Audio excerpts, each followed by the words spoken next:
Урматтуу Кыргыз Республикасынын президенти Жапаров Садыр Нуркожоевич, урматтуу башкы прокурор Асаналиев Максат Кубатович, урматтуу Улуттук коопсуздук мамлекеттик комитетинин төрагасы Шабданбеков Жумалбек Кумарович, урматтуу ички иштер министри Ниязбеков Уланбек Омаконович. Мен кайра видео жазап атып, өзүм чарчап делебеттим да. Силерге кайрылуу арыз жазып атып да чарчап бүттүм. Эмнегедир силердин бозогоңорго чейин жетип эле арыздарыбыз. Андан ары өзүңүздөргө жетпей, кирбей калып, кайра артка кетип атат да.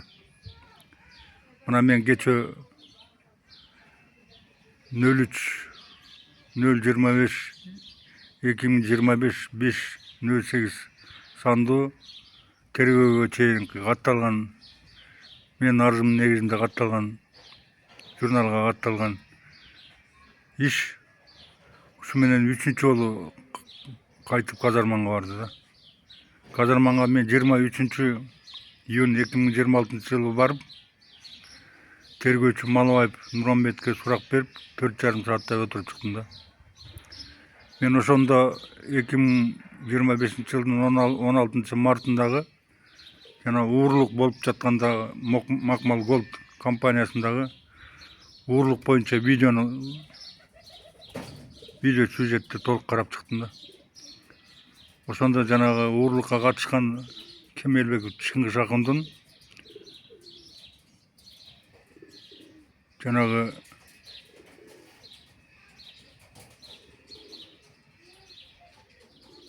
алтын улгоочу жерден алтынды кандай кылып уурдап жаткандыгы видеого толук чыгып калган экен. Мен ошону өз көзүм менен көрүп келдим да. Эки котуш менен эми ал Чыңгыз Акун Кемелбековдун колу аябай шадылуу, узун, өтө здоровый жигит да. Ошол жана бокурду оң жагына өткөрүп, атайын ар жакта комиссия көрбөгөндөй кылып шарт түзүп туруп, анан ушул чоң колу менен эки котуш салып атат. Үчүнчүсүндө тряпканы кошуп салып атат да, ошондо көрүнүп калыптыр да. Эми ошондо чөнтөгү дөмпөйүп, ылдый жакка тартып калып атат, торсоюпчу. Буга чейин ал видеону көргөн жок элем. Бирок ушул алтын уурулук боюнча Чыңгыз Акун Кемелбековдун мага берген көрсөтмөсүндө 1 саат 33 мүнөттүк аудио записьте жана 52 мүнөт 14 секундтук видео жазуусунда конкреттүү кайсыл мезгилде кандай кылып уурулук болуп келгендиги, комбинатта кимдер уурулук жасап келгендигин баардыгын баяндап берет да. Бирок эмнегедир тергөөдө ошол Чыңгыз Акун Кемелбековдун айткандарын анализ жасап, ошо жыйынтык чыгарбай кетишти да. Буга чейин мен бир нече ирет кайрылдым силергечи. Силерге кирүүгө да аракет кылдым, бирок силердин убактыңыздар болбой жатабы, же шартыңар жок болуп жатабы, Кадырбек Эпеев экөөбүздү кабыл алып биздин жүйөлөрүбүздү, биздин койгон дооматтарыбызды текшерип бергиле деп бир нече ирет бардык, бирок жыйынтык чыкпай келет. Урматтуу Садыр Нуркожоевич, комбинатта бир эле мезгилде, бир эле съем жасалганда, Тоосорон жана Макмал Голд компаниясында 22 килограммдан 25 килограммга чейин алтын өндүрүлүп келгендиги боюнча Чыңгыз Акун Кемелбеков айтып жатат да. Айына 2 жолу съем жасалат экен. 2 жолу съем жасалганда 20 килограммдан бир съемда ал 22 килограммдан алган болсо, 2 съемда 44 килограмм алыш керек экен. Эгерде 25тен алынса 50 килограмм алыш керек экен. Бирок ай сайын булар 28 килограммдан 30 килограммга чейин гана план берет экен. Калган алтын каяка кетти деген мыйзам туулуп жатат да. Булар бир эле уурулук жасаганда 5 миллиондон чейинки алтынды уурдап чыгып кетип атышат. Мына Кемелбековдун өзүнүн көрсөтмөсүндө айтып атат, мен чөнтөгүмдө ошондо 3 миллиондон 5 миллионго чейинки алтын болгон деп. ошол алтынды ошо комиссияга катышкан адамдар өздөрү көтөрүп чыгып кетип өздөрү бөлүп алды деп атышат да. Эми ошол 16 март 2025 жылы алтын уурлук болуп жатса, ошол уурлук боюнча токтоосуз ички иштер бөлүмүнө, райондук прокуратурага, улуттук коопсуздук мамлекеттик комитетине билдирбестен булар ошол кылмышын жаап жашыруу максатында 10 күн кармап жатып алып атышат.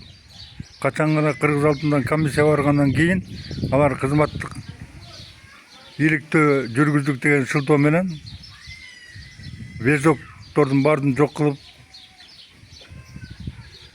Кемелбековдун кийген курткасын жок кылып, чөнтөктөгү алтындагы жанагы 2 котуш алтынды жок кылып, жанагы чүпөрөктү жок кылып, анын ордуна бөлөк чүпөрөк тиркешип, ага 2 граммдык алтынды сүйкөп коюп, ошо менен өткөрүп атат.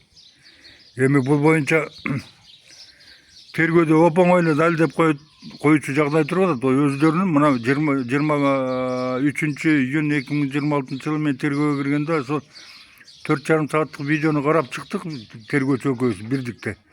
Ошол жерде кашык кайып көрүнүп турат. 2 жолу 2 котуш сол чөнтөккө алтындын аралашмасын салгандыгы, андан кийин чүпөрөктү салгандыгы, андан кийин Кемелбеков Чыңгыз Акундун сол чөнтөгү торсоюп салаңдап калгандыгы көрүнүп турат да.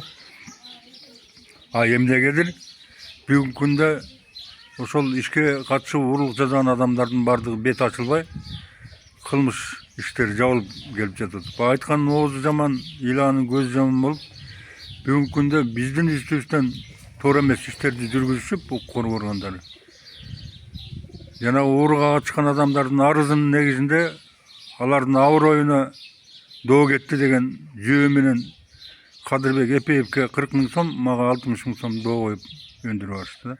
Анан эми ошонусу аз болуп калгансып, Эпеевке 650 000 сом доо арыз жазышып, Казарман райондук сотуна тапшырышып, мен үстүмө 350 сомго доо жазып, Ленин райондук сотуна тапшырып атышат.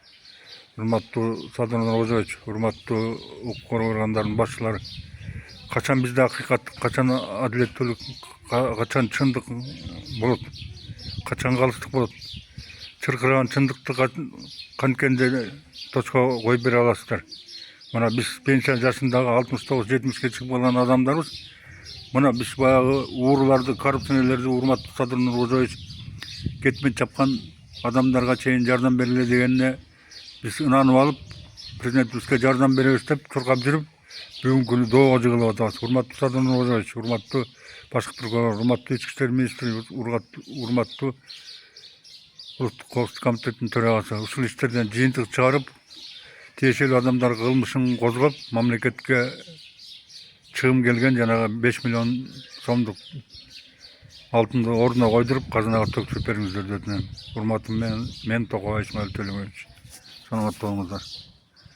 Силерден чындыкты күтөм, урматтуулар.